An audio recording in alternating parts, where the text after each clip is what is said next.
If we don't have any railway crossings, we can go over this. We don't have any trains.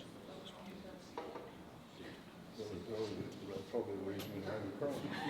Yeah, there's a correlation there, I think. I want to go out on a limb though.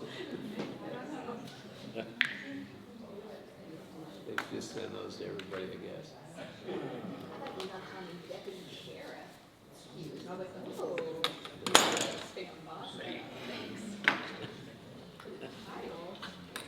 Somebody wanted to put a train in their yard.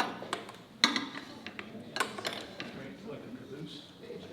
Or a car, or A train. oh, just like a child to Yeah. ride around?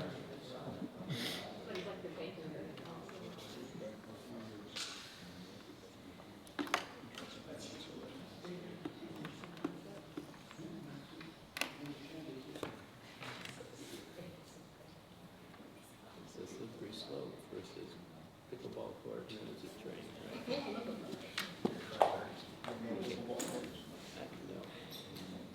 No. Okay, let's call the meeting to order. This is the work session of City Council for May 20, 2024.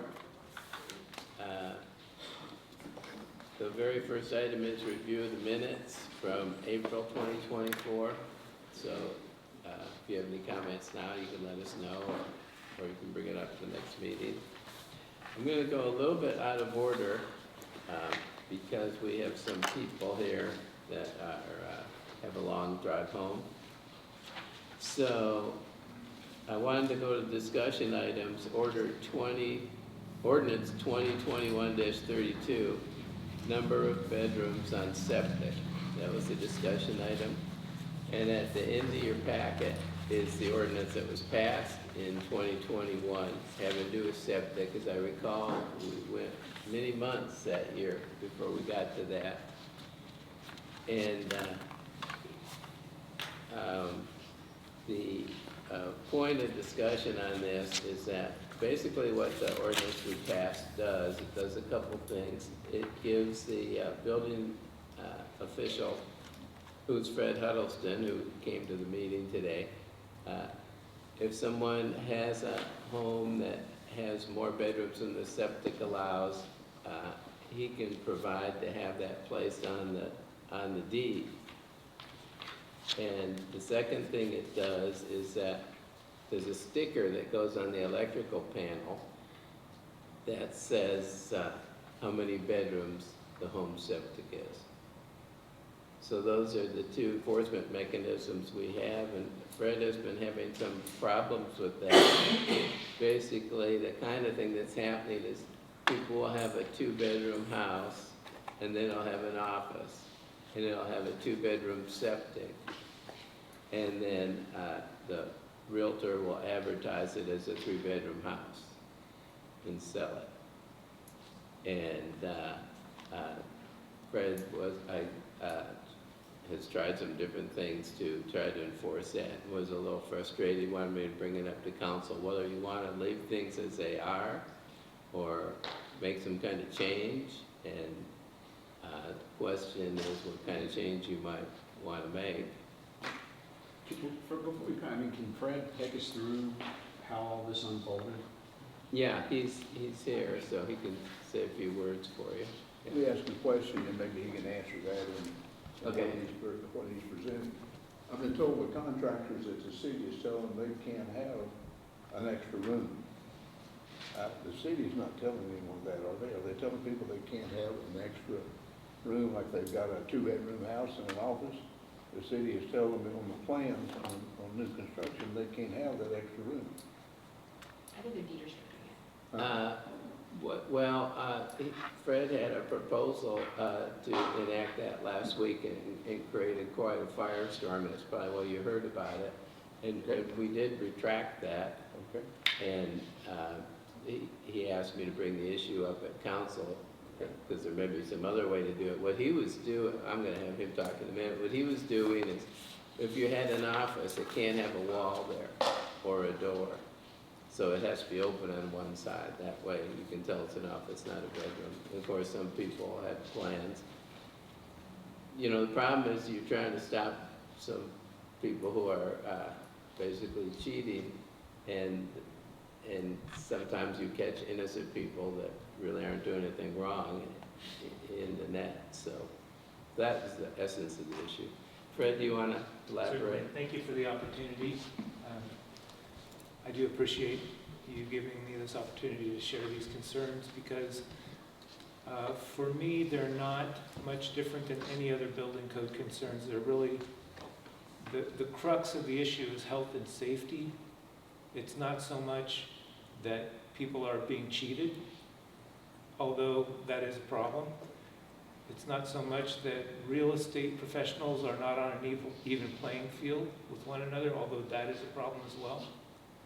But the real issue is when septic systems are overloaded, and they're already small systems because of the size of the lots that we have, what people wind up doing when that backs up into their house, which they do not like, is they will go and open up the clean out outside, and it will flow out onto the grass and down into the hiking trails and the lakes and whatever else is nearby. So this is a health and safety item that is just as critical to me as any other health and safety item in the code. And I've tried maybe 3 or 4 different times to, when I become aware of a violation, to initiate a code enforcement case and have that prosecuted as you would a criminal violation, because it's not a civil violation, it's a criminal violation. So that would be by citation. And I've been informed by a number of people, including my supervisor, council, that the current state of the ordinance doesn't really support that. But my argument is, I don't believe it's necessary anyway. I don't think the ordinance itself is necessary for me to enforce the code. I already have that authority. It's given elsewhere, but the ordinance does give us more specificity about it. There's a 3-tiered punitive system in section 4. The first violation is $750, the second one is $1,250, the third is $2,500. So it kind of implies that there is a possibility of violations. So also in section 1 of the ordinance, if you have it handy, when I reviewed the ordinance, I think it was back in September, I don't know, it was, I believe, in 2021. I looked at section 1 and I saw that the text that says the determination of conformance shall be made by the building official pursuant to his or her authority contained in the Arkansas Fire Protection Code and locally adopted. So that's pretty standard, and it goes along with how I enforce everything else. And then, of course, the only other, going to section 4, it gives us that tiered system I mentioned a moment ago. Section 2 gives us the optional deed restriction for additional rooms. So this is America. We do want to allow personal freedom. If someone wants to have an office in their home, they should be allowed to do that. However, we need to protect the public. So this idea of a deed restriction became part of the approved construction documents.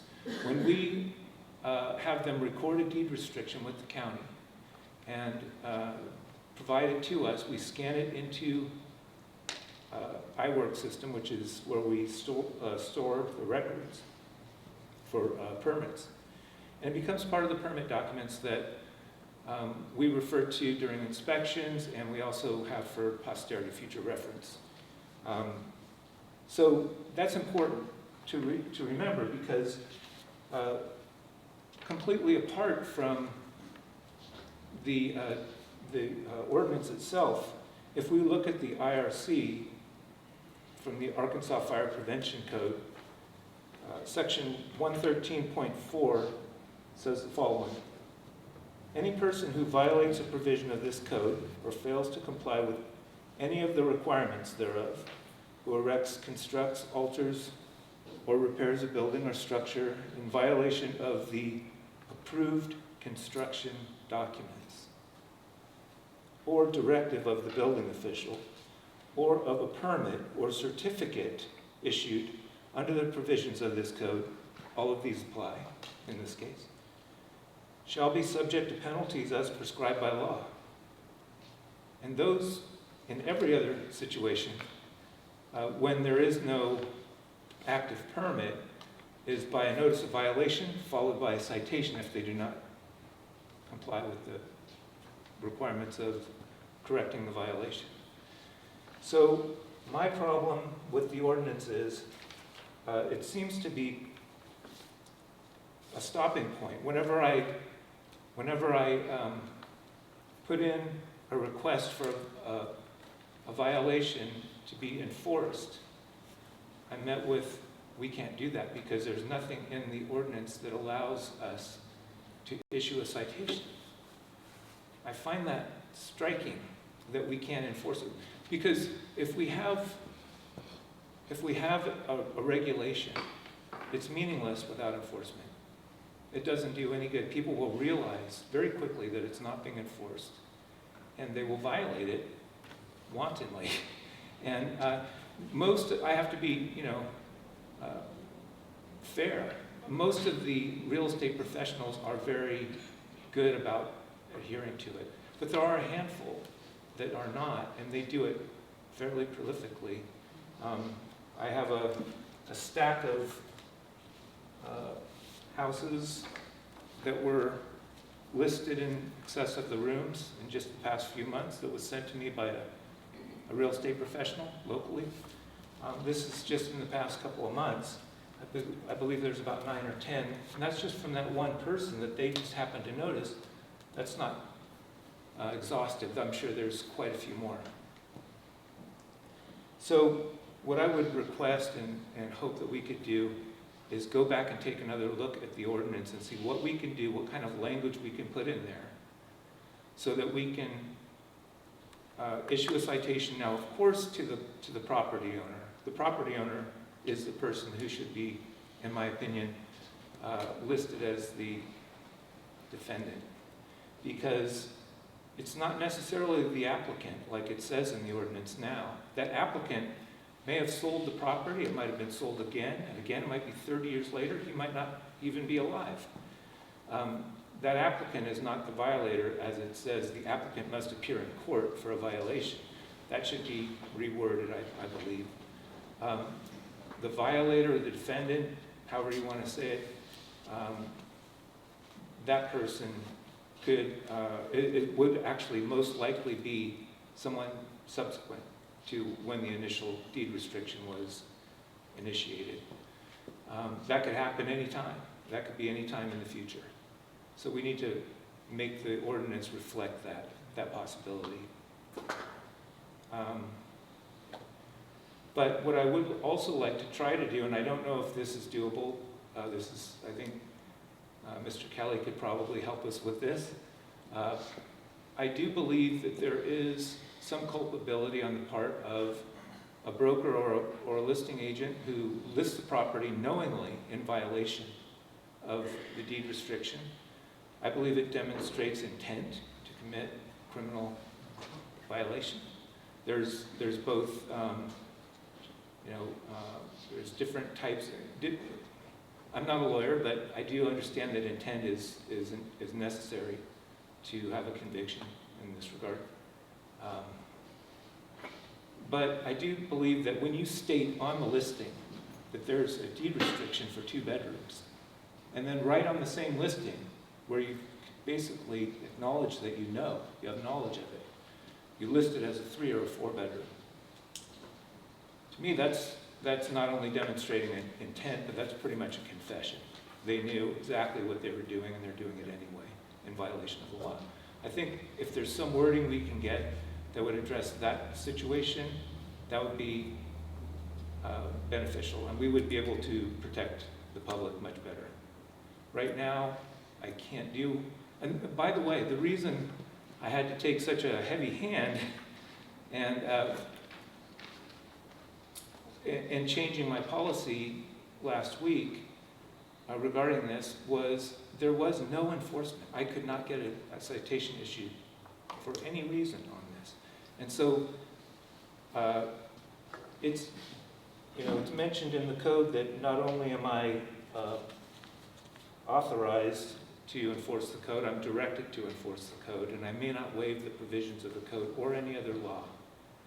And we have laws already on the books that limit the number of bedrooms that you can have in a home to that the septic system can support.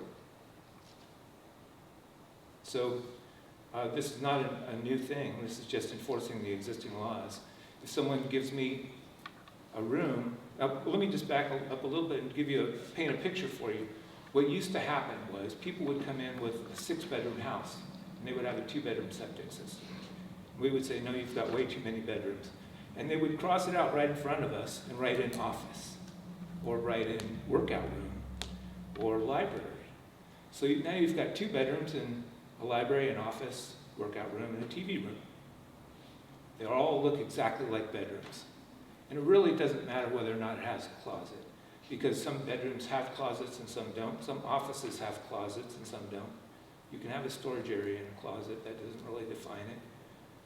What defines a bedroom, in my opinion, is intent and use. If you intend to use a room to sleep in or use it as a bedroom, then it's a bedroom. Any room that is intended for sleeping purposes is the definition I put out to the public on this. It doesn't matter if you said it has to do with the safety features. Someone just pull off the smoke detector off the ceiling and now it's not a bedroom. That's not a very effective method, I don't think. All it does is make it less safe. So it's been a little bit frustrating for me because I do have a passion for protecting people. I take my job seriously. I do not desire to sign off on anything where I know a violation is either going to happen or very likely to happen, or I can see that it is happening. I see a pattern of it. It's pointed out to me, and that's not acceptable. I need to have some method of enforcement. So I'm asking for your help on this. Does anyone have any questions? Fred, is your problem with the real estate, the listing agent, or with the contractor? Where's the problem? Both the listing agent and the contractor are agents for the owner. So ultimately, it's the owner who bears responsibility. Well, I mean, if a contractor builds a two-bedroom house with a, to build that two-bedroom house, he's gotta have a permit from the health department for a two-bedroom house, a septic system, is that right? That's correct. So if he builds a house that's a two-bedroom and it's got an office, a den, or whatever's a reasonable number of rooms with a two-bedroom house, and it's a two-bedroom septic system, and then the listing agent listed as a three-bedroom or four-bedroom, whatever they listed, anything other than what's required, how is the contractor at fault there? It's not. Contractor just built it. And the listing agent makes the determination and That's an interesting question. I think that would be pursued, but I believe ultimately, I would imagine the owner has to sign off on the number of bedrooms. He has to be in agreement with the listing. how would the owner, the person buying the house, how would they know that it's only a two-bedroom septic system? How are they going to know that? Right. It's in the owner's statement of. Yeah, of there's two information. layers to that, right? Right. There's a sticker on the electric panel that says this is a two-bedroom house. Those There's are also, being used. right, and during the purchase of the home, the buyer has to sign a document. They have to sign off an initial on the deed restriction. So they've hopefully been presented with that, and that, I think, is another, it's disclosure. I mean, there are disclosure laws, I believe, that the real estate community has to adhere to with regard to deed restrictions. But if it's a two-bedroom house, the listing agent listed as three, and it's on the deed restriction as two, then And then it's a violation. the listing agent is the one who's done the violation. But the owner had to be aware of what was being listed and agree to it. You don't know any of these facts. You're assuming all Yeah. these. Well, that's why I mentioned intent. If you can demonstrate intent, that the listing agent knew it and did it anyway, he knew that there was a deed restriction and listed it in violation of that, I do believe that there must be something to that. How can you possibly not have the ability to enforce something that simple? It's very apparent to me. I've got a couple questions for you. Sure. So the ordinance, am I understanding your statement that the adoption of the ordinance that we have has lessened your authority to deal with this problem? Did I understand you to say that at the beginning? Not really. What's stopping me is whoever the person is who signs off on issuing the citation. My opinion is this is enforceable right now as it is. I understand that. I'd like to go back to my question. Okay. My question is that we have building code, and I believe you said at the beginning of your comment that the building code doesn't, you could deal with it in the building code, that we have this ordinance. And I'm not going to try to put words in your mouth, but I heard you, I thought what I heard you say is that we adopted this ordinance and that somehow has created an avenue where people are able to do things that they would not have been able to do otherwise. No, I don't think that's accurate. Okay, all right. I think what I'm trying to say in that is the ordinance, what the intent of the ordinance, I believe, was to give us the ability to enforce it. An ordinance isn't really much good if you can't enforce it. And you obviously you understand the ordinance says what it says. Mhm. It's not necessarily what was intended, but it's what it says. And we didn't regulate real estate agent listings in the ordinance, right? Well, as I read that ordinance, I have a different understanding of it than what that you might have shared. Well, it says applicants for building permits at residential structures, and it puts a burden on the applicant. This is a regulation of the building permit application process, okay? Now, the listing that you showed me, someone is selling a home and listing a house. That may need to be something we address. That's not a building permit issue. That's an issue of how real estate is listed. That's an issue of ethics for a real estate agent. That's an issue of whether or not there's misrepresentation in a contract. I mean, there's a lot of things. So the reason that we addressed the deed restriction, at least as it relates to new construction, was that so that there's notice in the title chain that this is only approved for a two-bedroom, and banks would not be loaning money on a three-bedroom when it was only a two-bedroom. So I know you gave an example to us, and my statement to you was, it's not a violation of this ordinance, the fact that it's listed. It is potentially a violation of the deed restriction which was filed. Right. So then that means, that's to the benefit of the city, so then that means, as a civil matter, I can send a cease and desist to them, and I can sue them to enforce the city's rights. I know you're shaking your head no, but I know what I'm talking about, No, Fred. I understand that, sir. I know you can do a civil suit, but it's not necessary. We can do a It's criminal. not, No. please instruct me on the law. Well, I'm not here to do that, but I am here to tell you that the building code gives me the authority to And if enforce that that. existed before this ordinance, and if the building code did it, then why were we allowing it to happen to begin with, Fred? Because we didn't have the deed restriction, and now we have that, But that- okay? I mean, if you, Just kind of calm down a little bit here. We got an issue that we're gonna have to try to solve, right? And I remember when we were kicking this ordinance around for the deed restriction, I mean, we went through a lot of iterations, right? And I know we talked about approaching the real estate agent part That of came it, up. that didn't think it was a good idea at the time. And I can't recall the exact conversation off the top of my head, but we did address it. And actually maybe to put a line in the seller's disclosure where it listed, what is your septic permit per the Arkansas Department of Health, number of bedrooms. But we didn't think we could go there. I say we, that was, I think, feedback, okay, that we couldn't address that. We wouldn't be able to accomplish that, right? So I remember that. First of all, Fred, I really appreciate your courage, really, in bringing this forward. This is not an easy topic. It's not an easy conversation, right? Because money's involved. Let's face it. That's the bottom line. And so it's going to piss people off. But I will tell you, this is one thing I lose sleep over. And I'm dead serious about that. I wake up thinking about it like in the middle of the night. I do. Because it's not just it's an issue for the community. It could be potentially an issue for me because I actually thought I had an issue when I first moved into my home, and it's a big deal.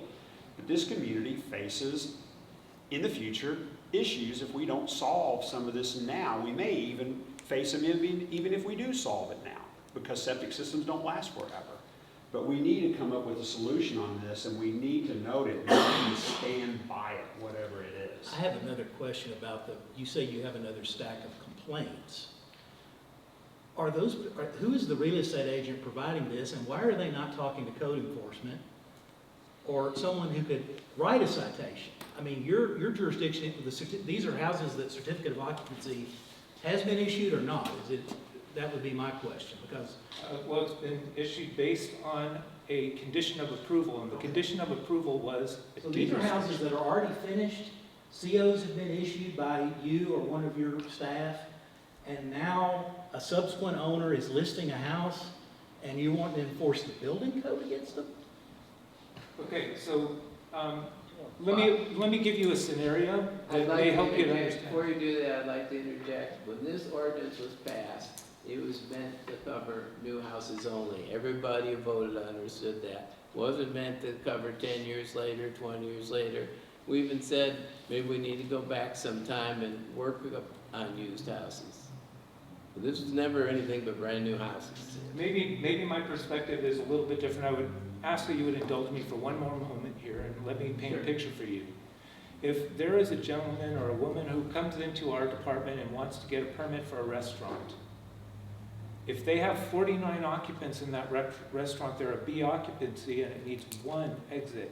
It doesn't need a fire suppression system or a fire alarm system.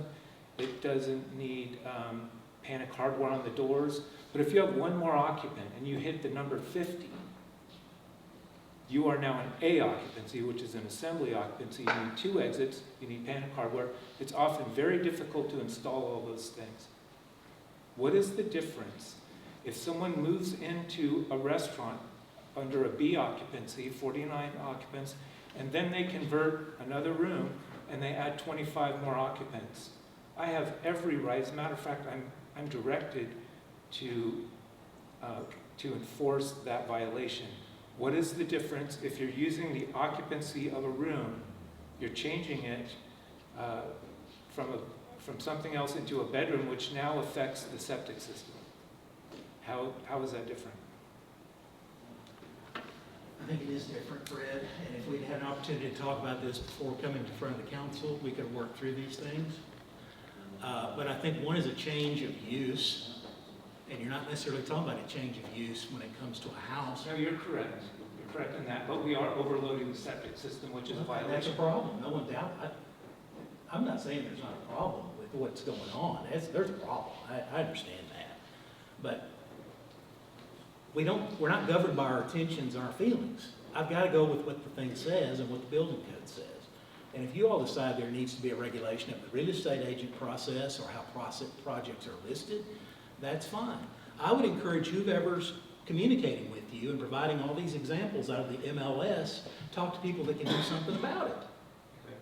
And I concur, that's a much more, I think. And I think you've got real estate agents going at each other, and they may be using us to do that. No, I'm, irregardless of that, if I don't have any strong feelings about the bickering among the real estate community, if there is any, or not. What I want to do is protect the health and safety of our community, and that is my focus, nothing else. The other things are fringe benefits. We have fairness, that we have less crime, we have all that kind of thing. People not being sold something that they think is a 4-bedroom when it's really a 2-bedroom and they overpay for it. Those are benefits that we get from following and enforcing the law. Okay? But the problem that I have, as Councilman Fowler has said, sleeping at night when knowing that I'm not doing my job to the fullest, and I cannot sign off on these rooms if I know that's happening. So that's where we were last week. So we already have a situation here where initially when this was passed, I allowed unlimited rooms. So almost the next day, I had a 6-bedroom house with a 2-bedroom septic system. So I said, wait a minute. I'm going to now revise that policy so we only allow one additional room rather, that is a potential sleeping room. And all the other rooms that they wanted, we opened up the walls, so you can't really make that a sleeping room. Who's going to want to live in a room that has one wall open to the hallway, and change their clothes in there and use that as a bedroom? It's not practical. So it reduces the potential of that to be used as a sleeping room.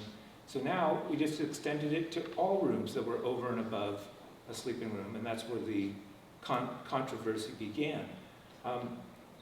I'm just trying to enforce what I believe to be the intent of the code.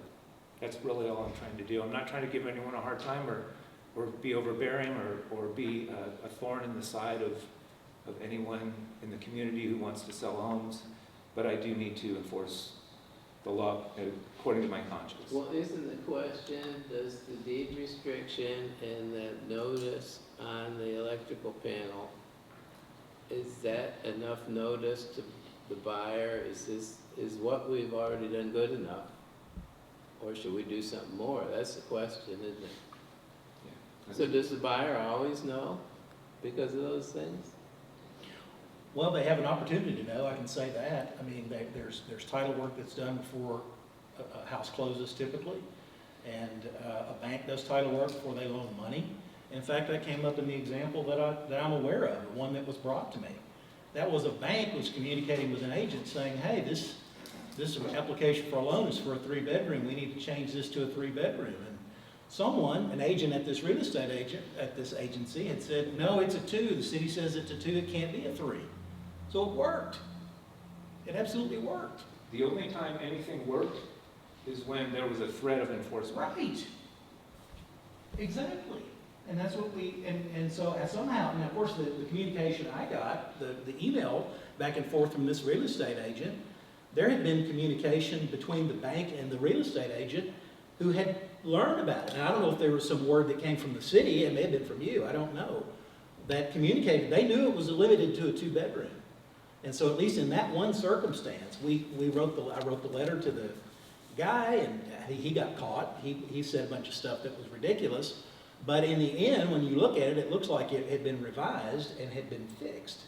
And so, I mean, I think as it relates to the ordinance you all adopted, which is dealing with the building permit process. Mr. Kelly, by the way, I saw the same kind of reaction when you wrote that letter. Yeah. And there was an instant reaction, and Right. it just illustrates so clearly how important it is that we have enforcement. If we have swift and meaningful enforcement, I don't know if I'm the enforcing guys it or that are not. breaking the regulations will go away very quickly. I Right. believe. I just have a quick question, and I don't sell real estate, I don't know the first thing about it, outside of living in the house. So, my question is I understand if you're building a new home, but people are gonna do what they're gonna do. I mean, Yeah. they could buy a 2-bedroom house with 4 bonus rooms, and the minute everybody signs off on everything, they call up their buddy down the street or whatever, and they come over and they rent out the house, and suddenly they have a 4-bedroom house. Yeah. So, as far as the enforcement goes, back to what the mayor said, as far as new homes, that's the only, I mean, in my purview of enforcement, that's the only way that the city can kind of capture that. See, that you make a great point. And, I mean, what's the likelihood, we have a Fourth Amendment to the Constitution of the United States where illegal search and seizure, we can't just go knock on the door and say, hey, are you using that as a bedroom? We cannot do that. And that was kind of part 2 of what I was wanting to address, was that, you know, like your analogy with the restaurant, you know, that's public use. I mean, a restaurant is open presumably to the public. So word will get around.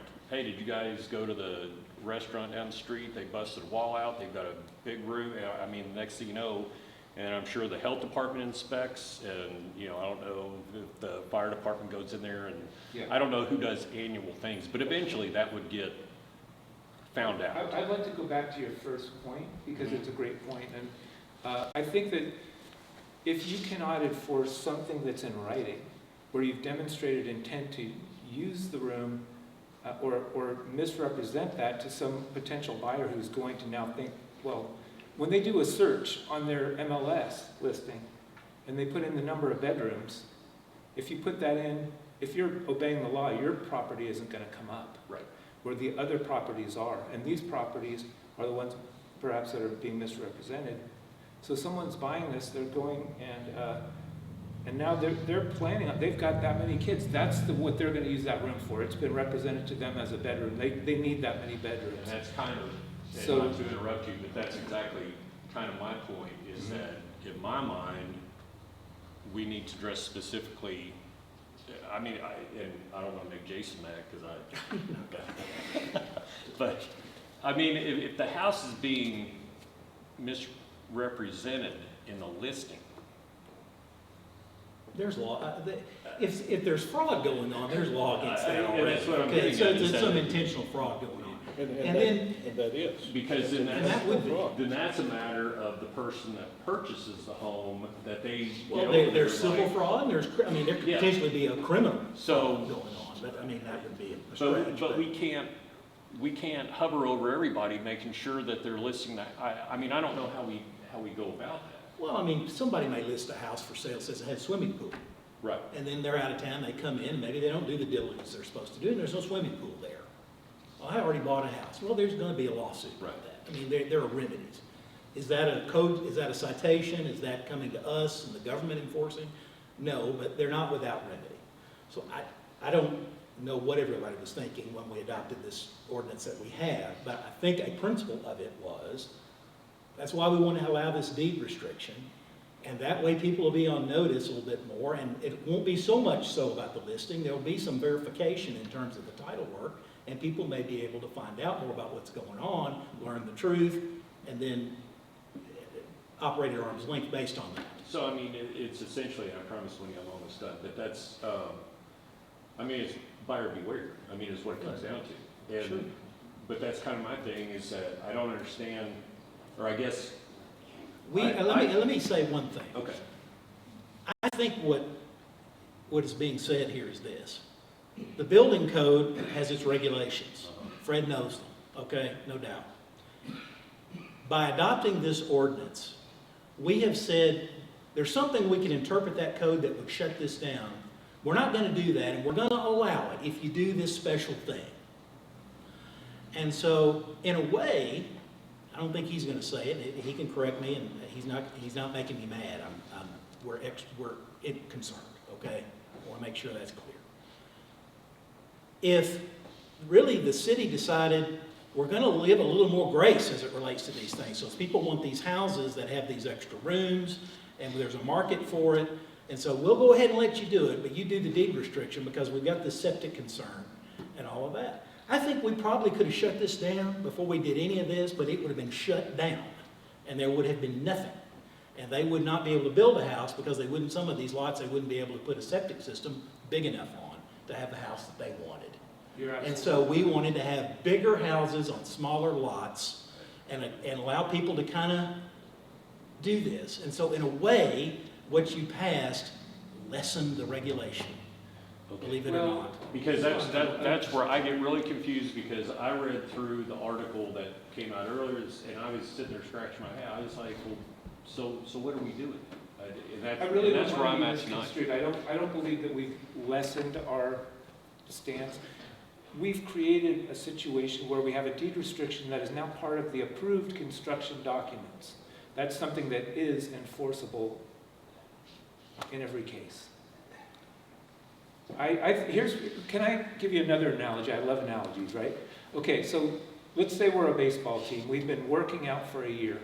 You guys spent about a year putting this thing together, right? We get to our first game, and the guys roll up in the van, and they're getting out, we're ready to have a baseball game, and we forfeit because we might lose. Not a good plan after putting all that work into it. I suggest and propose that you let me write a citation, let them push back, let me go fight it in court. If we win, we have a precedent that's enforceable. If we lose, what have we lost? What have we lost? Okay. We know that we need to look at the thing again. But that's my question, I guess, to you, Jason, is that, is he able to write a citation at No. this point? That's where I get The totally. building lost. code gives the building official certain authority. I can tell you in the city of Bella Vista, we have never had the building official issue citations. All citations have been issued through code enforcement that are of this nature.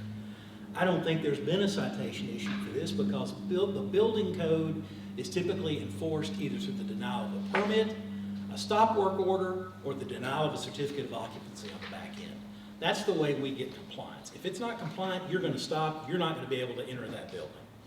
Now we're talking about circumstances that are after a certificate of occupancy has been issued, which are not clearly regulated by the building code, though Fred believes otherwise. And I just don't think that's going to work. What was presented to me was to write a violation of this ordinance. Well, this ordinance has not been violated by a real estate agent. That's what I was presented with. Okay. And so, I mean, and I remember saying this at the time, I said two things at the time, I recall. One is this doesn't regulate the real estate agent broker process. And number two, when we wanted to put penalties in this ordinance, I suggested it was going to create some confusion because our enforcement is typically through the permitting process and certificates of occupancy. I gave my seal of approval based on that tiered system of enforcement. Well, and of course, the council is the one that approved it. No, of course, but they did seek my advice. Oh, I'm sorry. Go ahead. Basically, Go ahead, Andy. so the original ordinance is about new builds and construction for the applicant.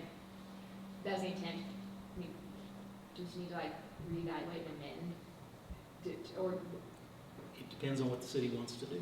because obviously we could. You're not without authority in this area, but the city needs to So decide we what it could wants to amend it do. to be like, hey, or the sale of, marketing or sale of homes that are not, it's obviously an issue.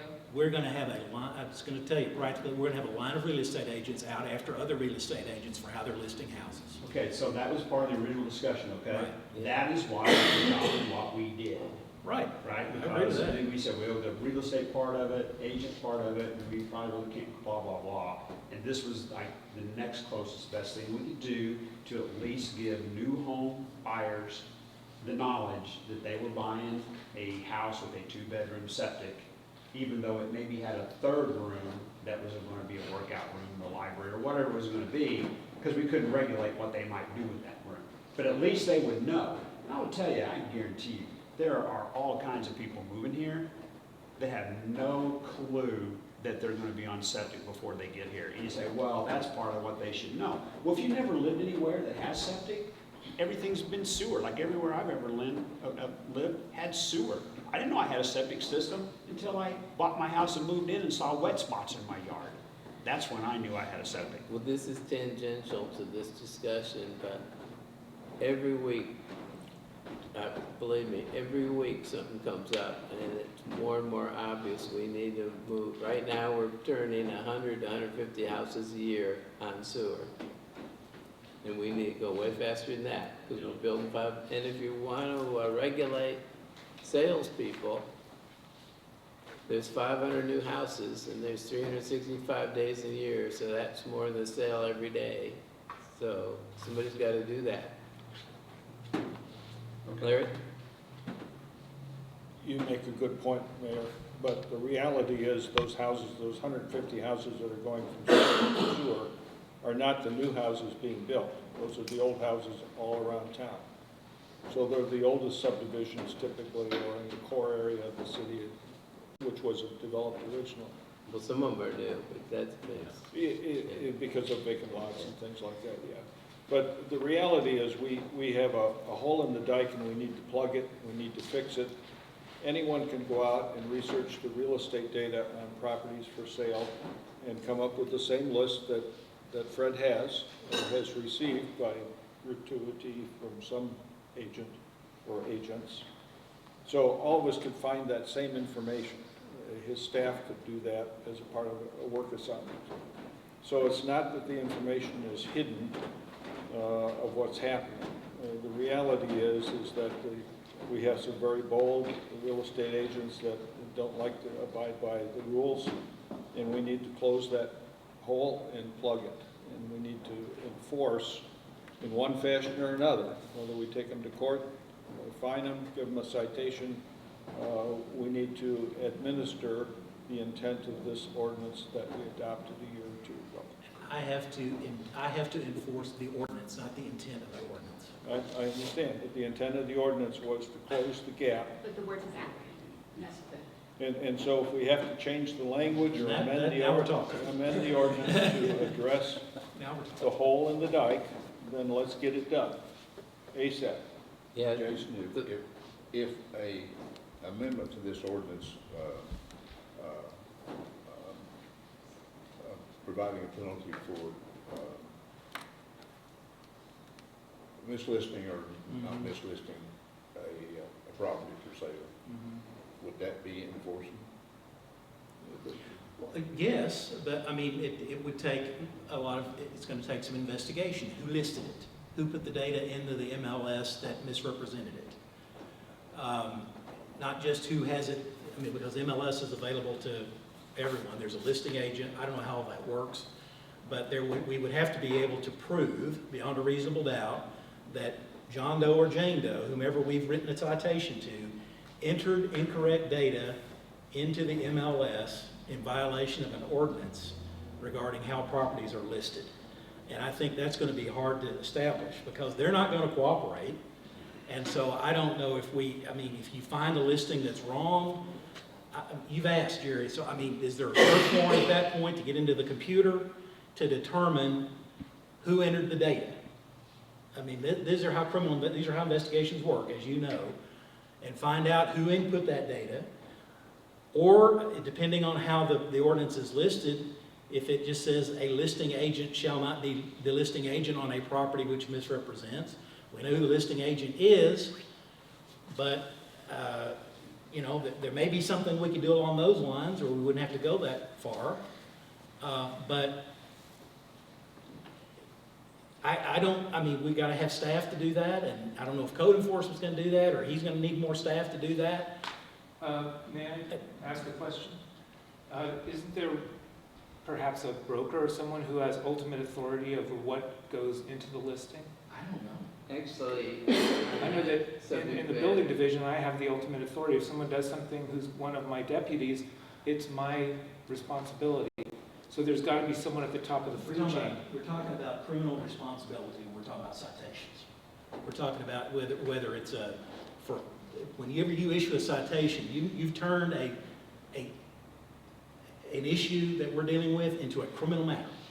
It may just be a city ordinance violation, but it is now a criminal matter.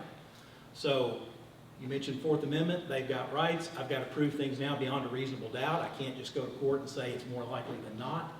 A lot of things kick in when you do that. And so this is not the way to determine this at a council meeting, at a work session. This is something that needs to be worked out in a policy manner, and then to come to the council with something that's worked out with a solution rather than open-ended questions. I would say, I don't know who asked, but I'll offer it. I don't know if anyone did, but the mayor makes the determination the mayor enforces all law, okay? He's got a police department, he's got code enforcement, he's got building inspectors, they all have the authority that they have. But the council does not have the authority to say you will issue a ticket to somebody in this circumstance. So I want to make clear, I mean, certainly you write the law, the ordinances, and you determine what those rules are. But in terms of how they are enforced, that's inherently an executive function. I just want to make sure that's clear. I want to say something. He asked about ultimate authority. Linda Lloyd has gone to the regional authorities of realtors, trying to get them to enforce this, and they were not interested in doing that. So she tried going under that angle. You know, this is a discussion item. The reason we brought it up is see if you guys want to do anything about it. You can figure out what to do.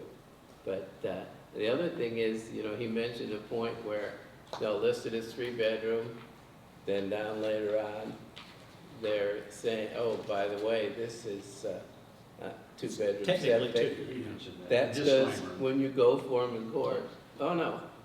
And see, I told the buyer. It's up to the buyer to read this stuff. You know, so we've had like a long conversation with Jason. Something needs to sit down and start crafting something. That's the bottom line. There's one other twist, and I don't want to go down this path with a long conversation, but we have short-term rental permits issued. I'm going to say 470 some, and 100 and some of them are listing their homes for greater occupancy than what the septic system, the permit allows. So that's another thing. If you address real estate, you're going to have to address that as well, because that is public. Because they're going to bring it up. So anyway, I don't know who starts crafting this, but What if we eliminate trying to cite realtors? What do we just do property owners? Those people can commit violations. If there's been no violation for 2 or 3 sales of the home, and then the 4th owner starts, he's the one who offers it for sale, we can still cite him, even if, because don't they have to be aware of their own? It's the owner's statement that you're filling out.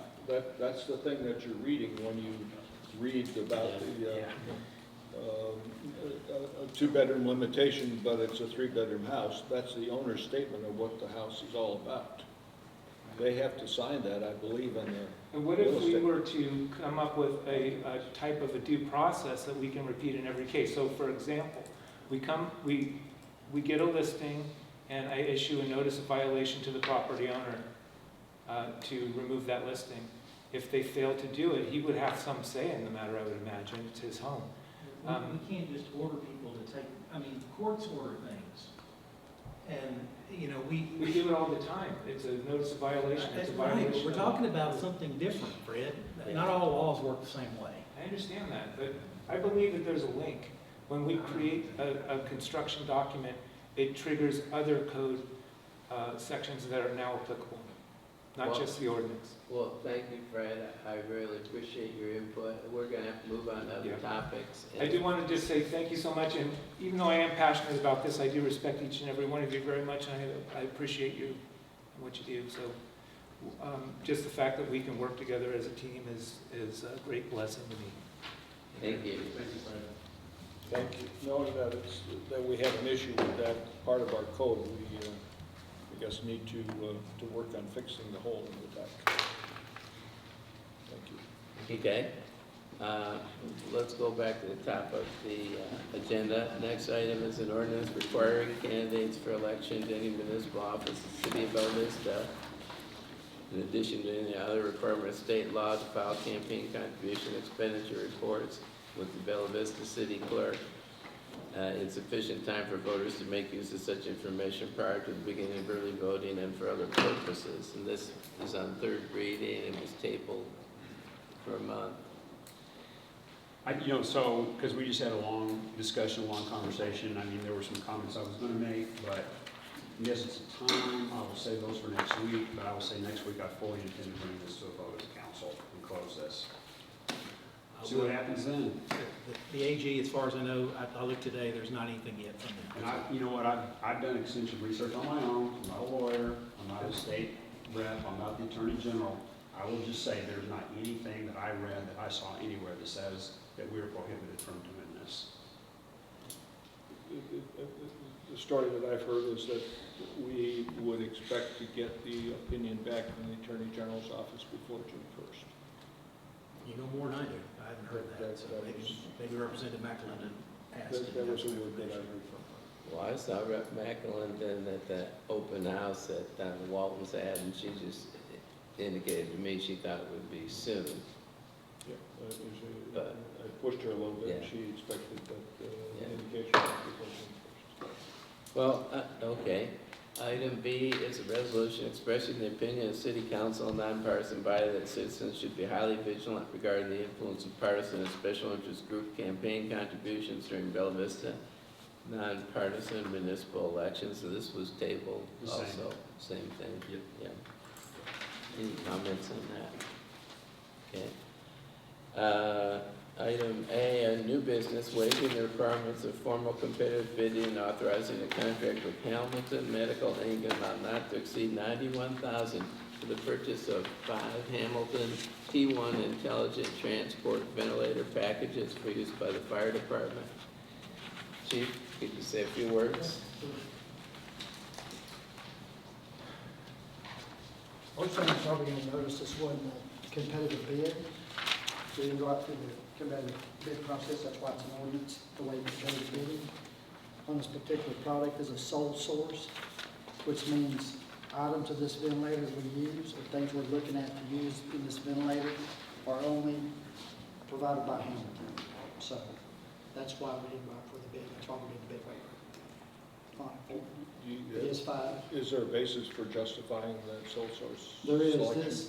this particular ventilator, we look at the best way and the best ease of the product and the best product for our patients we're servicing. And with this ventilator, when we hook that patient up to a ventilator and we have to leave that ventilator while it's ventilating for somebody, these are ventilating, putting life support into somebody else's lungs.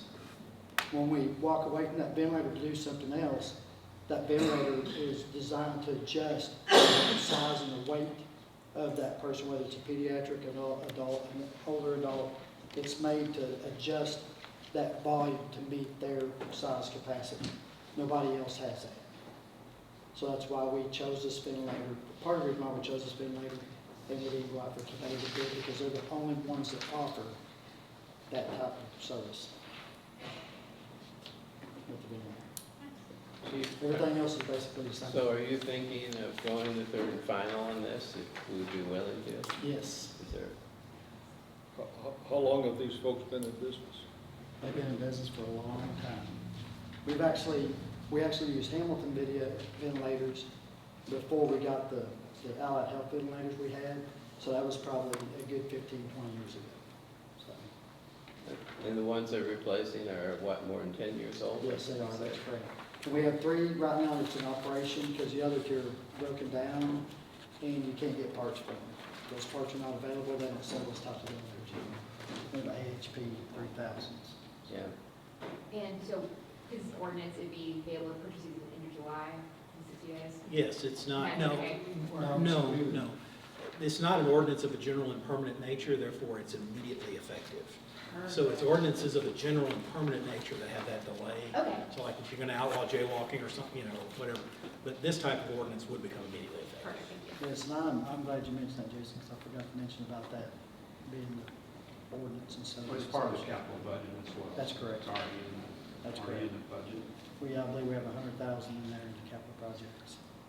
So we're gonna be within budget. Yes, we're actually in the budget. You might as well stay for the next one is Resolution B, awarding bid and authorizing the mayor and city clerk to enter into a contract with Central Alabama Training Solutions in the amount of $58,989.43 for the purchase of an air cascade system for use by the fire department. And this did have competitive bidding, didn't Yes, it did. We actually went out for bid and got one bid back from CATS, Central Alabama. Central Alabama Training Solutions, and There's a typo on the there's a number. typo on there. It should be, is it 59889? No, it's 5999940. Okay, so we'll correct that and it'll be in your packet. So the number, there will be a slight change on it because we typoed the number, sorry about that. So what that is we have one air cascade system in the city, one stationary air cascade system in the city. It's at our main fire station. And we have one mobile cascade system that's on a rescue truck. So the rescue truck goes to the fire, we fill our air bottles. These are firefighting air bottles, compressed air, that we use in burning buildings and stuff where smoke or ideal immediate depth of health and life atmospheres. We use that air. So for the training facility, since we're going to be doing a lot of burning down there, a lot of training burns, then we can fill our bottles on site at the training center while we're using the training center for burning. And we can also use it within the city when we need to fill extra bottles that we're having to fill a lot of bottles. We can actually do it at the training center and at the Station 1, Central Fire Station. So, which has been needed. We need another air cascade system in the city for stationary. So do you have one of those now? We do. It's at Station 1. Oh, And we've had it since I've been there. I've been down on this would go at the training center then? This right here is going to, at the training center. It'll be stationed at the training center. They can use it when they're doing the training there at the facility. And then we'll be able to use it citywide as well. It's in the budget as well. Right? That's great. It's in capital. By the way, before you go, I just mentioned the open house at the training center. That was really well received. It's really well done. You know, we came in the public really came out. It was really Right. interesting. Yeah. This is impressive. What's that? They came out for the food. No, The you're hot right. dogs were good. That is right. Free food? I didn't have any Free burger, food, I had a people's hot gonna dog. go. Yeah. We were, just so y'all know, we were about 3% under budget on that project. So, ended up around $170,000 to do good on it. Congratulations. We just passed on to the next person who wants to spend money tonight, right? No, you're gonna spend it on 101 Town Center. Well, we're already spending on that. Well, that's one thing that I asked you about, was that if we could do that, if we could pick a weekday or a weekend Yes. possibly Oh, for yes. so the kids could get out there and, because that's, I mean, there was a lot of people there, but not many, That's you know, right. youth. Yes, I and think that is a very good idea, and that's something we've kicked around since I talked to you about Okay. that. And I think it's pretty easy to do, you know, for having a weekend or a Saturday or whatever for people to come out and enjoy the same thing. So Okay. Call it Kids Weekend. Something. you can call it whatever. What do you think, Jared? The Kids ki- weekend? Kids Sounds Weekend. good. Or Kids Saturday. Do the schools do outings? Could you do an outing program for the schools around? Would They that better make any hurry, they got sense? about 4 days left. Well, but you can do that every year. We do kids outings, yes. We do have field day at the school. And then we're going to build it tomorrow and Wednesday. Wednesday, And so, then maybe next year, there's a thing called conversion at elementary school for fourth grade students. They can like pick a topic they're really interested in, like mountain biking or firefighting or whatever. And basically they get to go to the fire station, go see how it works. And you go, so that could be a program that we're going to do next year as well. yeah, good, great. I thought it was interesting at the open house, they had an emergency fire call, and a bunch of the firemen left the scene, obviously, to go to the call. Demonstrating the whole point of having the fire training center in your city. Oh, yeah, You'd be there training, if there's a call, you can go to it. that's right. Which you couldn't do if you're out of town. And that has been a very hot building, they've been using it about every day. Matter of fact, we got a regional class going on right now, so. Great. Okay, the next one is a resolution approving an auxiliary and part-time officer policy for the police department. Chief Graves. Yeah, this is just adding this auxiliary officer position to our part-time officer policy. Auxiliary officers are just basically, a lot of times, retired officers, somebody with specific skills we may need who just kind of want to volunteer their time. An example might be in the IT area, somebody who knows something about IT, computer forensics. We actually have a city employee now who used to do some part-time officer type work, who's interested in helping us out in the computer forensics area, and so we want to implement an auxiliary policy before we do that. Okay, so in this, we've had some other individuals who've been interested in the past, retired officers again with specific skills that we may need and we don't specifically have. They want to just volunteer their time to come in and help us do those things. And it's like on a volunteer part-time type basis.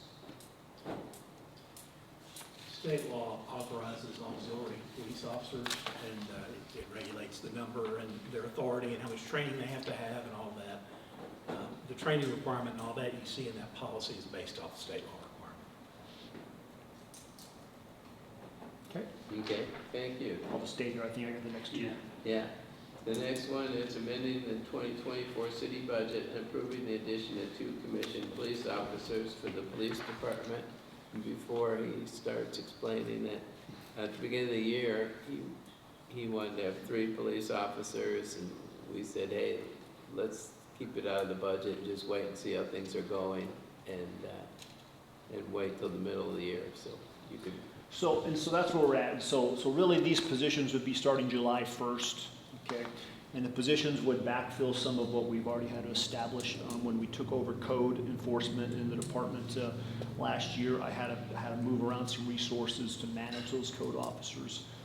And then also when we took on this Axon body-worn in-car camera program, which, by the way, all the cameras are installed in the cars now. They're out there operational, so that's been a big success. I had to move an officer into that position to specifically manage that position and work and do all the redactions and stuff. And so whenever we do things like that on a police department, the majority of the officers are in patrol. They always get pulled out of patrol. And so these officers are to fill those positions that we've already taken out of patrol. Now, I told the mayor, we decided during the budget cycle, I'd wait till mid-year. I'm coming a month early. I'm not coming in June, because if I waited till June, I'd miss the next academy. Okay, so these officers have to be working in the police department as of July 1st, if approved, to get them in the August 11th academy. Okay, the academy requires us to have all this stuff done so far in advance. They've given us academy slots, and so I'm asking council to approve this month, okay, to be in effect July 1st, and that'll give me the time between approval and July 1st to get candidates hired. They have to give 2 weeks notices and get them on board July 1st so that we can get them in that August academy. Okay. And so the money's broken down here: salary and wages, or salary and benefits, $69,000 for half the year; uniform and equipment, another $7,000 to outfit them for the remainder of the year, for a total of $76,000. And the funding source would be the general fund. And this will be expense moving forward. I'm sorry? It'll be an expense moving forward. This will be an expense moving forward. So we're talking about $150-some thousand annually. If you add, just double it. Okay. Just double it. Yeah. You have a good list of recruits? I already have actually these positions filled if approved. I already have qualified candidates who have already been through the process, and they're just waiting for the word to go. There are actually some military guys who just came out of the military. I think they're both MPs actually, so they do come with us without law enforcement experience, but experience in this type of work. We've been having pretty good luck lately getting people. No, so this isn't like to challenge your addition of your officers. It has more to do with approving non-budgeted items, right, in the year where we've already approved a budget. Now we're adding on to it, right? So this is just kind of an opportunity to bring this up. I had a conversation with Kim, and actually what kind of spurred a little bit of extra work that I did on the budget, looking forward, or I should say actually not budget, but on city expenses and revenue. And Kim and I think sometime in the not too distant future here, are probably gonna have a conversation with the council just so we can dial everybody into what we look like moving forward. Because during our budget conversations that we were having for 2024, you know, we're looking at $11 million in capital outlay this year. We're looking at almost $6 million for 2025, 3.7 million 2026, 4 million in 2027. And I know, you know, we have like about 12.5 million in reserves after we have already taken out the 25% we're required to keep. But I'm looking forward because I was real concerned that we were going to be in arrears in about a year or two, like next year, right? So I took actuals, and I did this based on history. I have the year-ending financial reports all the way back to 2017, so I'm able to build that moving forward. And I broke out our expenses. I didn't actually break it out. Kim breaks it out like this, but salary, benefits, and operational expenses, okay? And based on the history, and I used 22 versus 21 and 23 versus 22, the most recent 3 years, because when you're looking at COVID 20 and 21, the numbers were just kind of all screwed up, right?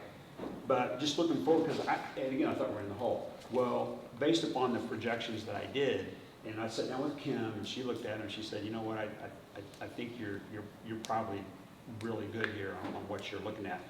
Understanding that there are changes all the time, right? You can't take everything into consideration, but based on history.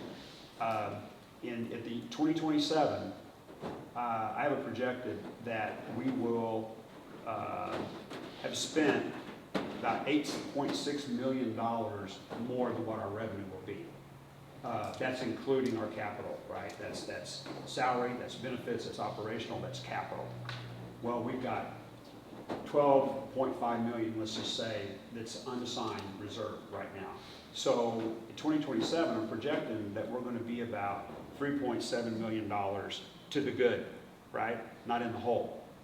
Again, but now we have unbudgeted items, right? And those unbudgeted items this year will be 76,000, but next year will be 150, 150 that, 150 after that. Well, you're already like $500,000 into the 3.7 million. I'm just kind of rounding up. So I'm just saying, as a city council, because one of the things we're responsible for is the management of the budget, amongst other things, right? So as we start doing unbudgeted items moving forward, we really need to be thinking about what we're doing. Now, we're going to have big changes in the community moving forward, right? With the announcement of Runway Group and Blue Crane, we know we're going to have some stuff that maybe be really positive to the city as far as generating extra sales tax revenue. But we can't bank on that right now. We don't know how far in the future that is. But all I'm saying is we've got something we can look at moving forward to know that every time we spend, we're going to be moving into this potential $3.7 million it looks like we might have at the end of 2027, right? It could be more, it could be less. You just tell him you can't have any more people for the next 3 years, and that'll take care of that. Because you know he's gonna ask for them every year. Yeah, well, And you know we're gonna give him, if he asks for 2, we're gonna give him 1. Just tell him he can't have anybody for the next couple of years. yeah. That's it. I'm not saying that. But it's as easy as you can make it, because it's not rocket science. Well, anyway, I like to know. I want to know, right? I just can't fly by the seat of my pants. That's why I did this. It's another one of those things I lose sleep over, quite frankly. So, Yeah, and I don't disagree, and I came to the mayor, I justified 3, I thought I needed 3, I think I do need 3, he held me to, he held me to 2, and so I think the mayor's already doing some of that, but Councilmember Wozniak is right, I'll come to you with what I need. I think, and I told the mayor this, I had a lot of growing to do when I got here, the department was really understaffed, okay? I think we're at a good place now, and I won't have the necessarily the growth moving forward that I've had in the past, just it depends on what happens in the community as well. But I don't see that exponential growth that I've had, though there will be growth. But again, I'll come to you with what I need, I'll justify what I need, and you folks have to do what you have to do. well, I want you to understand too, these comments aren't specific like the police. Well, I understand. This is any unbudgeted items, and we had several of them Sure. in 2023, right? So every one of those, we really need to look hard at. But this again was out of caution because we wanted to make sure the budget was going to support this. And so that's why the mayor decided that we weren't going to put this into the budget in 2024 initially. We're going to see how things, if the trend line was continuing to look good before we did that. That's why we're here now. That's excellent what you put together. All right here, anybody wants comments? No, it's okay, I want to sleep at night. Okay, the next one is resolution authorizing the mayor and city clerk to enter into contract with Superior Automotive Group of Salem Springs pursuant to a state procurement contract for the purchase of 224 Dodge Durango, and we've changed that, I believe that's been changed to 1. So the price would be about half of that, yeah, $65,000. It's 65. Chief, you want to talk about that? Sure. So this is, and this will be out of impact fees, and I thought initially working with Kim, this is to support the new positions, okay, for vehicles. Just to make sure, vehicles are a cost, they're hard to get, and we need to sort of keep ahead of the trend so we can keep it manageable every year. But working with Kim, we only had enough impact fees right now for one Durango at $65,000. That's what I'm asking for, is one Durango at $65,000. This is fully outfitted. That's why it's more than the normal Durango cost, because I'm just going to let Superior Automotive, because we're so far behind in getting our other cars outfitted, I'm just going to let them bring this to us fully outfitted, okay? And so that's what this resolution is for one Dodge Durango fully outfitted at $65,000. Using impact fees for that. Okay. Any questions? Okay, the next one's a resolution setting a public hearing before the City Council on June 24, 2024 at 6 p.m. regarding vacation of a public easement on or near Gordon Hollow Road. Taylor, is this yours? Yeah. So I did include the whole packet that we'll also be discussing next month, should you guys approve this resolution on Monday, this coming Monday. But essentially what's happened is the Planning Commission has approved a property line adjustment, and they propose to vacate easements along those property lines and then move them, and then establish new easements. So we're not vacating easements, utility easements completely. We're basically just relocating them and moving them south, and we're actually acquiring more easements through this property line adjustment. We actually acquired planting screening easements as well as a large drainage easement for some culverts that cross under Scottsdale. So we're not at a loss here just by the vacate. It's simply just a relocation, and the Planning Commission accepted new easements as of Monday. So state law requires us to have a public hearing on that, so that's what we're doing tonight. You guys have to direct Wanda to put a legal ad posting in the Weekly Vista or some other circulatory newspaper, and then we will hold a public hearing on the regular meeting in June, and then you may consider the ordinance that would actually vacate these easements. So happy to take any questions, and Jason, if I missed anything, please add. All you're doing is setting a hearing. Yes. The meat of this is going to happen in June. A question for you. You talked about vacating certain public easements and acquiring additional ones. Will we have a cost to acquisition of those easements? No, we didn't have to. It was done through the property line adjustment, which is a development code ordinance requirement. So those have already been accepted by the Planning Commission at our regular meeting this month. So we already have them. So at no cost to the city? No cost. Good deal. Thank you. Thank you. Any more questions? Okay, next one's a resolution approving the application and expressing support for an Arkansas DOT Transportation Alternatives Program 80/20 reimbursable grant and associated Walton Family Foundation grant for a communications, education, and outreach project related to traffic and trail safety. Justin? Sorry about all the coughing back there. All right, so this is kind of complicated, or it seems to need some explaining. So I've written out some notes. I'll read them to you guys. If you ever have anything, just pop in and let me know. So tonight I'll be talking about two different RDOT TAP grant opportunities that, broadly speaking, address the same issue from two different angles. These grants require a signed resolution during the application process. which is why we're here tonight. So this one, I've numbered them, this is number 1, tackles the problem from an educational point of view, while the next one will approach it from a multimodal infrastructure point of view. So for the purposes of RDOT TAP Grant 1, we will discuss the problem, the proposed solution, how we will implement that solution, and how we will plan on funding this important work. Yep. So the problem is, of course, avoidable conflict between street user groups. Specifically, we're trying to address conflicts and crashes between vehicle drivers and vulnerable user groups with a focus on cyclists and pedestrians. As you may recall, City Council pledged to address this issue when you adopted the Vision Zero Safety Action Plan last fall. While the plan does call for policy changes and infrastructure improvements, it also highlights the importance of shifting the perception of bikes using our roadways. This can be done through educating our community on the relevant laws and best practices regarding sharing the road. There are a variety of reasons that drivers and cyclists may conflict on the roadway. We've all been on multiple sides of that situation, I'm sure. Some are genuine, where everyone has done everything right, but there still may be an inconvenience. The cyclist was right, the driver was right, but there's still an inconvenience. That's going to happen. This isn't going to change that, nor will really anything else.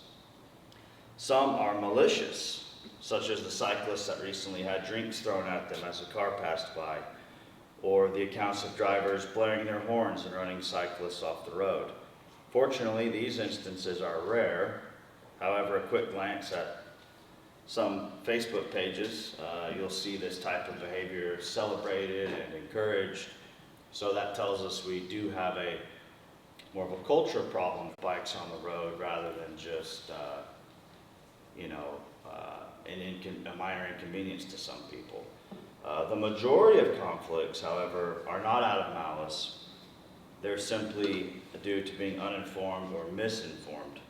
This applies to actions from drivers and cyclists alike. We're all aware of our narrow roadways, our non-existent shoulders, and our blind curves, but we may not all be aware of situations where a cyclist should claim their lane, how to hand signal an upcoming turn, or when it's appropriate to pass a cyclist.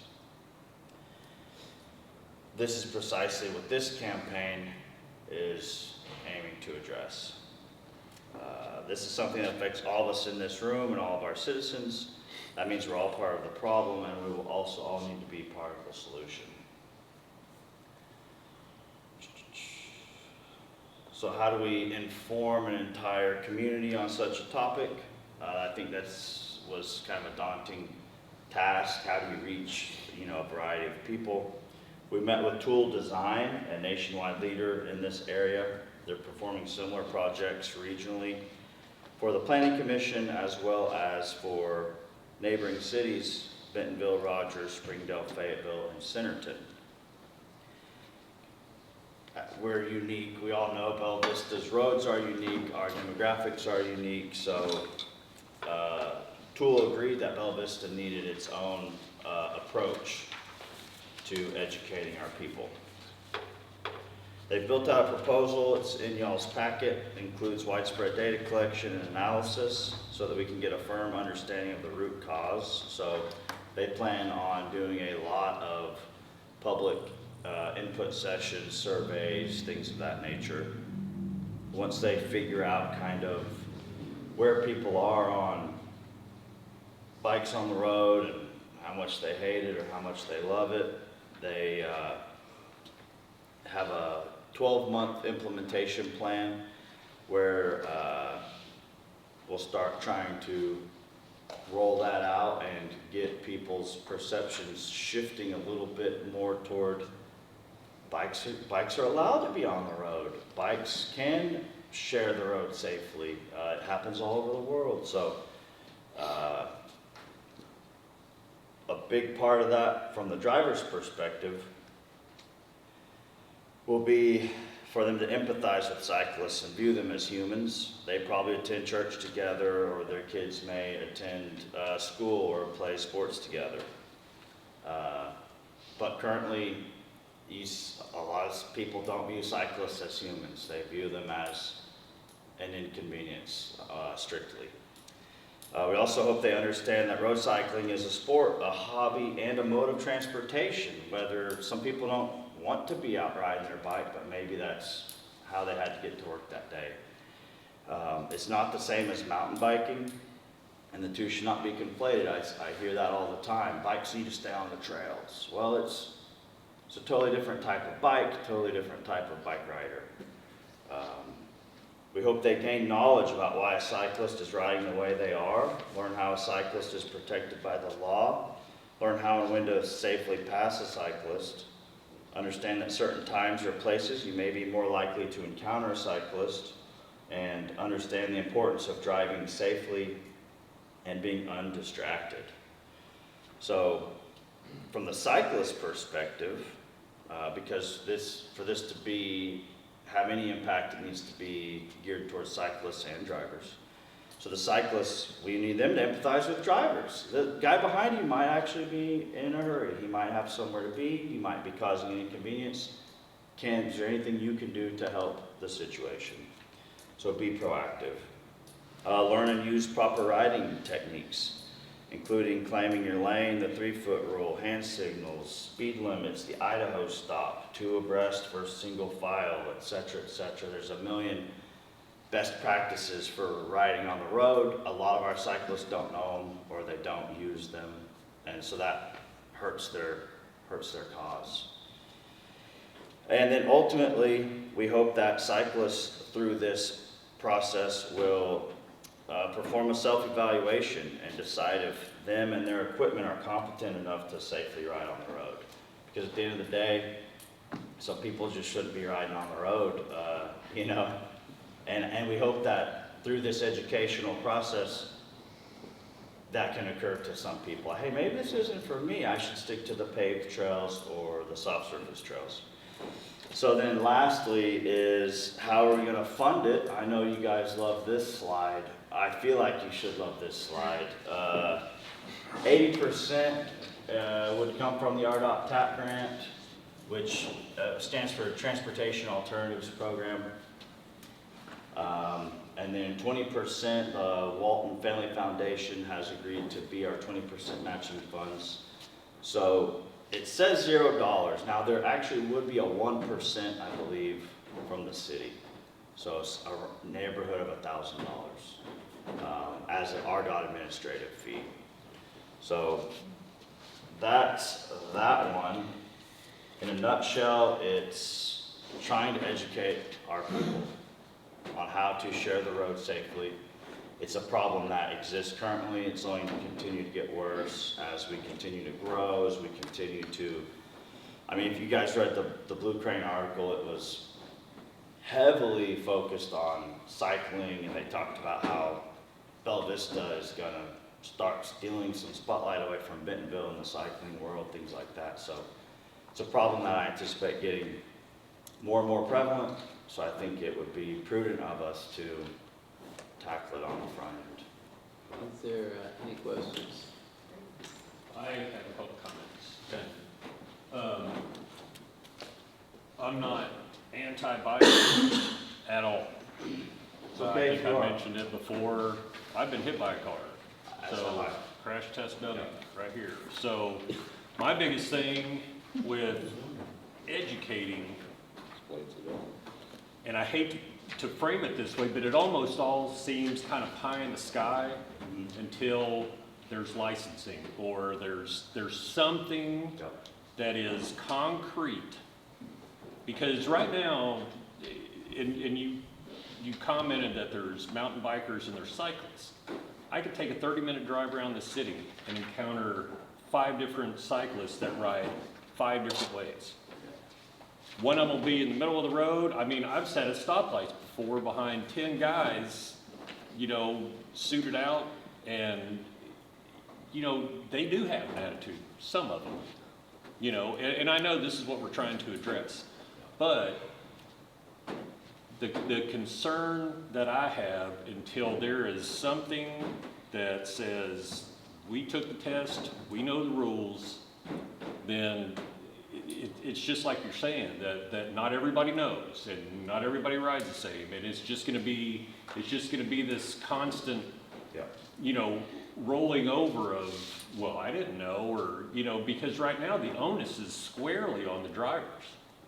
And I'm not saying this as all drivers are perfect. I mean, yeah, and this is not a knock on the cycling community one bit. Yeah.